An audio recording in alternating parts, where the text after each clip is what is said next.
केंद्रीय मंत्रालय ने 19 अगस्त 2020 को विभिन्न सरकारी नौकरियों के लिए कॉमन एलिजिबिलिटी टेस्ट (CET) आयोजित करने के लिए एक राष्ट्रीय भर्ती एजेंसी (NRA) के गठन की मंजूरी दी है। NRA क्या है? इसके फ़ायदे नुकसान क्या हैं? आइए ये सब जानते हैं। मेरा नाम है श्रेयांश दीक्षित और आप मेरे चैनल मॉक विद SD पे हैं। तो शुरू करते हैं।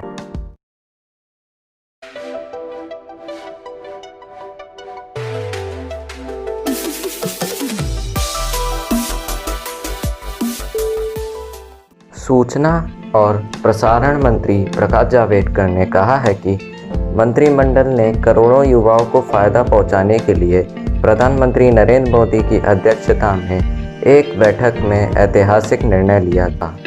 जो हर साल नौकरियों के लिए आवेदन करते थे, लगभग 2.5 करोड़ से 3 करोड़ उम्मीदवारों ने हर साल 3 एजेंसियों द्वारा विज्ञापित 1.25 लाख ग्रुप B और C नौकरियों के लिए अलग अलग शेड्यूल और फीस के साथ आवेदन किया था।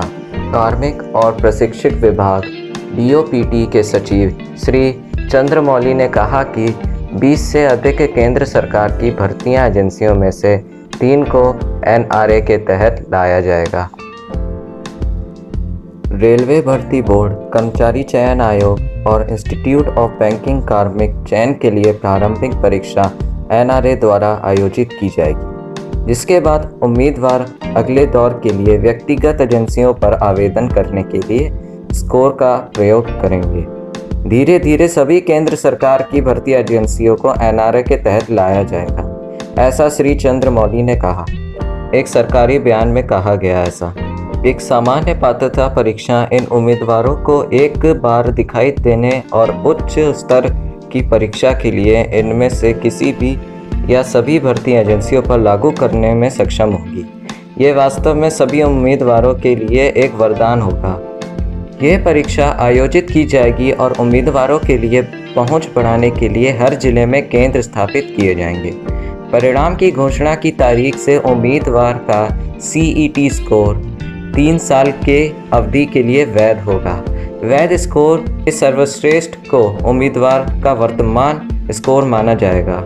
यह एक उम्मीदवार द्वारा ऊपरी आयु सीमा के अधीन CET में प्रदर्शित होने के लिए किए जाने वाले प्रयासों की संख्या पर कोई प्रतिबंध नहीं होगा।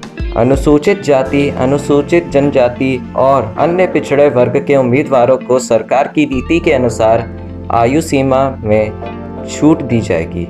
सरकार 3 साल की अवधि के लिए NRA के लिए 1,71,517.57 करोड़ मंजूर किए। CET 3 स्तरों के लिए अलग अलग आयोजित किया जाएगा।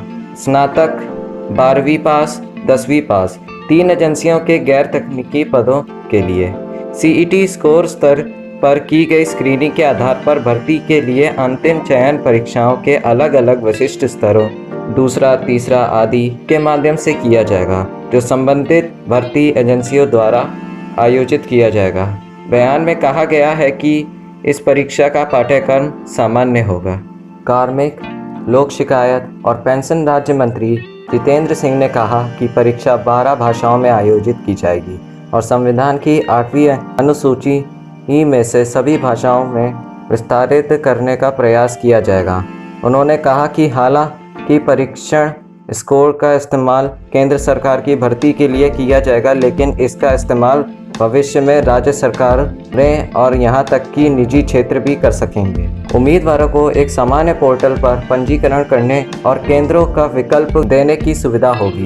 उपलब्धता के आधार पर उन्हें केंद्र आवंटित किया जाएगा। अंतिम उद्देश्य एक ऐसे चरण तक पहुंचना है जहां उम्मीदवार अपनी पसंद के केंद्रों पर अपने स्वयं की परीक्षा कर सकते हैं। अगर आपको मेरी वीडियो पसंद आई है तो लाइक ज़रूर करें, कमेंट करें, शेयर करें। अगर आप नए हो या फिर आपको ऐसी वीडियो देखना पसंद है तो प्लीज़ मेरे चैनल को सब्सक्राइब करें। Thank you.